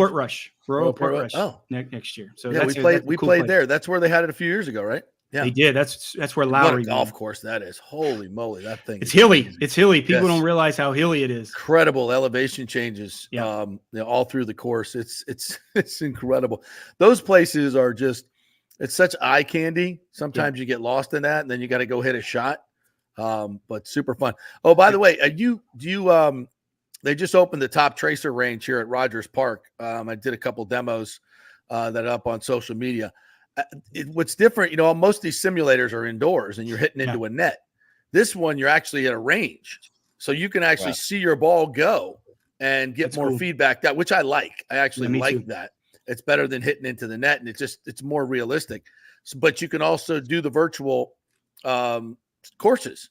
It's really freaking cool. Have you seen? Do you have that at one of your ranges? We don't have it at our facility in Columbus, and I've only seen one. I think they have one in Dallas. I'm not exactly sure where it is, but it is really cool. My question is, why did they put it at Rogers Park? It just seems like a different, interesting place to put it. Well, Rogers, they have 3 municipal courses because the city did this. They have Babe Zaharias, Rogers Park, and Rocky Point. Okay. And so Rogers Park has kind of been their baby. It's not in the affluent neighborhoods. I'll just put it that way. So they really tried to pour into that neighborhood and make it something really special. The city has, and I commend them for it. Yeah. And they've come up with a real gem. Gary Koch and Steve Smyers designed their short course out there, and the first tee paid for the whole thing. It was, I think, over $1 million or something like that. It was, and they raised the money. It brought in Jack Nicklaus and a bunch of the first tee did, and they do these Fred Ridley, and they do these huge fundraisers at Palma Sea at my club, and literally have raised millions of dollars for the first tee and poured it all back into these young kids, and they're doing wonderful things at the first tee. And some of the numbers of kids that they're putting through there and the lives that they're changing is just incredible. And they put their money where their mouth is at Rogers Park. So you got this beautiful short course. The 18-hole course actually they have 3 or 4 holes to go right along the Hillsborough River. And now they've put this Top Tracer range in, which is the only one in the area. It's phenomenal. And I hope the people support it and go out there. $25 most days for an hour, including balls. That's ridiculous. That's a steal. Wow. Yeah, and you go to Topgolf. You go to Topgolf. You can't even buy a bucket of beer for $25 at Topgolf, right? True. Yeah, good for Tampa. They have food and drink prices that were actually normal. It's not, everything's not hugely elevated. And they got a bar outside where you're hitting balls. Yeah. You just got to walk a few feet over to the bar. So, you sold me on that. That was a selling point. I'm in. You sold me on that. It's really, tremendously done. And the city has poured a lot of money into it. So there's some subsidy there. So take advantage of it. Take advantage of it and get out there and support go to rogersparkgolf.net And to me, it's super unique that you combine the top tracer. They have one here in Claremont, not far from where I am. And it's just, you can't even get a reservation. It overlooks the lake, and it's just beautiful, much like this one. And they have a practice area at Rogers Park. It's great. I highly recommend it. So get your butts out there and check it out. Good for Tampa. That's a great opportunity. First Tee program is just a fantastic program. We have one here at my facility here in Kansas City. So great opportunity to change the lives of kids for sure. Good for Tampa for doing that. Yeah, Gary Koch has been instrumental in that, and really, really has done a great job with it. All right, partner. Enjoy the week. Let's make some money. And the British Open is always played on my birthday, July 18th. So normally it's like the final round, so I get to sit down and watch golf all day. But it's Thursday, so I'll probably just sit down and watch golf. That's how the Masters is around my birthday. Usually there you go. Too, yeah. Like, what a great day. Just hang out and watch golf all day. That's fantastic. Awesome. That's awesome. All right, guys. It's going to suck whenever they remove the British Open as a major and replace it with the Players. Oh, here we go. Shut up. Yeah, I'm getting a petition. I'm starting the petition. He thinks Byron Nelson should be the next major. I never JP, said that. So that's kind of where we're at. But see what I have to deal with. No respect, man. No respect for the traditions of golf. Screw Britain. Screw everything over there. History started in 1776. Anything before that was a mistake. All right? Dude, I'm pro-America, but Jesus, you're out of here. JP, it was great talking golf with you, buddy. Have a great week. I'll talk to you on your birthday. You talk with this knucklehead every day on the see what I deal with? See what I deal with. Yin and yang. You want more of this BS? You can listen to From the Rough tomorrow at 5 o'clock Central Time on FanStream Sports. That's all we do. Who wouldn't want to listen to that? Absolutely, 100%. Great show. You guys, one of the best podcasts in America. Top 20 podcasts, golf podcasts in America. There you go. All right, Johnny. Thanks, buddy. Appreciate it, guys. Good week. $50. You'll never see that money. I gotta give him shit. The dude's 51-21 or whatever, and I bet the matchups. You brought it down. It's me. You collapsed the whole system. I am the curse. What do you see a collapse this week? I'm gonna bet the whole card across the board. He's gonna be like Ofer. He's gonna be like Ofer. We'll be here next week, and I'll be like, sorry.